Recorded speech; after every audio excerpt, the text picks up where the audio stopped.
ஹல்லேலூயா. அதை குறிச்சி எவ்வளவு அழகா இருக்குது அப்படிங்கிறத நான் உங்களுக்கு சொல்ல வாஞ்சிக்கிறேன். ரோமருடைய புஸ்தகம் 3வது அதிகாரம்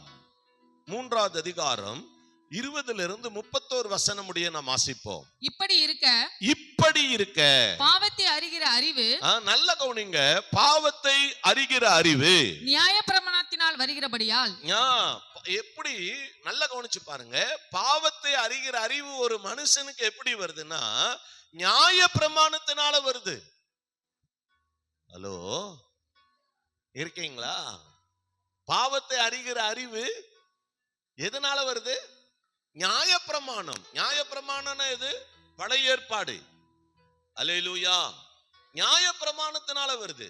நியாயப்பிரமாணத்தை நம்ம படிக்கிறதுனால, பைபிளை படிக்கிறதுனால இது தப்பு அது தப்புன்னு நம்ம சொல்றோம். அல்லேலூயா. பாவம் செய்யறது, ஆமா, இன்னைக்கு ஒரு காலத்துல நம்ம இங்க இருக்கிற சிலர்கள்லாம் என்ன பண்ணிருப்பாங்கன்னா, ஏன் நான் செஞ்சுட்டு இருந்தேன், நானே கொஞ்ச நாள் ஃபைனான்ஸ் எல்லாம் பண்ணிட்டு இருந்தேன். அப்போ பண்ணிட்டு இருக்கும் போதெல்லாம் நான் சொல்லுவேன், ஆண்டவர் அறியாத நாட்கள். ஆமா, அவன் அவ்வளவு வட்டி கொடுறான், இவ்வளவு வட்டி கொடுறான், நான் இவ்வளவுக்கு தான் கொடுக்குறேன் அப்படின்னு என்ன கொஞ்சம் ரொம்ப சந்தோஷப்படுத்தி எல்லாம் பேசி இருக்கிறேன்.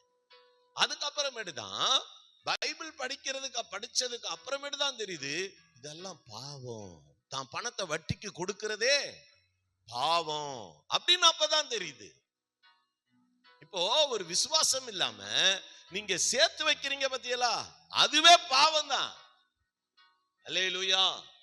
இப்படி ஒவ்வொரு காரியமும் தெளிவா வசனம் சொல்லுது, நமக்கு போதிக்குது. பாவம்னா ஒரு பெரிய லிஸ்டே இருக்குது. அல்லேலூயா. பிறனுக்கு உண்டானதை எதையுமே நீ இச்சிக்கவே கூடாது. அல்லேலூயா. அல்லேலூயா. ஆமா, நான் சொல்றது உங்களுக்கு புரியுதா? அல்லேலூயா. பாவம்னா ஒரு பெரிய லிஸ்ட். நீங்க யாத்திராகமம் 4வது அதிகாரத்துல நீங்க ஃபுல்லா பாத்தீங்கன்னாலே உங்களுக்கு நிறைய காரியங்கள் லிஸ்ட் இருக்குது. இன்னும் நிறைய வசனங்கள்ல இருக்குது, காட்டி கொடுக்க முடியும். Praise the Lord. அல்லேலூயா. அப்ப இந்த பாவத்தை அறிகிற அறிவு நமக்கு எப்படி வந்துச்சு? நியாயப்பிரமாணத்தினால வந்துச்சு. அல்லேலூயா. வாசிங்க. எந்த மனுஷனும் நியாயப்பிரமாணத்தின் கிரியைகளினாலே தேவனுக்கு முன்பாக நீதிமானாக்கப்படுவதில்லை. நல்லா புரிஞ்சுக்கணும். எந்த மனுஷனும், நீங்க யாரா இருந்தாலும், நீ நியாயப்பிரமாணத்தினால நீ நீதிமானாக்கப்படவே முடியாது. நீ நியாயப்பிரமாணத்தினால நீ என்னவாக்கப்பட முடியும் அப்படின்னா, நீ இன்னும் பாவியாதான் இருக்க முடியும்.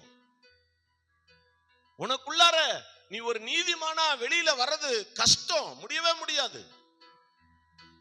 நின்னா குத்தம், உட்கார்ந்தா குத்தம், படுத்தா குத்தம். அப்படிதானே? நம்ம ஊர்ல ஒரு நல்ல பழமொழி சொல்லுவாங்கல்ல, மாமியா உடைச்சா மண் சட்டியா, மருமக உடைச்சா பொன் சட்டியா. இப்பதான் நிறைய பேத்துக்கு சிரிப்பே வருது. அல்லேலூயா. அல்லேலூயா. நான் சொல்றது உங்களுக்கு புரியுதா? அந்த மாதிரி. Praise the Lord. அல்லேலூயா. ஆமா, நீங்க நியாயப்பிரமாண புஸ்தகத்தை, பழைய ஏற்பாட நீங்க எவ்வளவு ஆண்டவர் மேல விசுவாசம் இல்லாம நீங்க வாசிச்சு எல்லாம் தெரிஞ்சுக்கிட்டு இருந்தாலும் நீங்க நீதிமான் ஆகவே முடியாது. அல்லேலூயா. உன் கைகளின் பிரயாசத்துக்கு ஒரு பலன் இருக்கு, ஆனா விசுவாசத்துக்கு ஒரு பலன் இருக்கு. அல்லேலூயா. விசுவாசத்துல வர்றது இருக்கு பத்தியலா, அது உங்களை விட அதிகமா இருக்கும், நாம நினைக்கிறத விட அதிகமா இருக்கும். Price the Lord. அல்லேலூயா.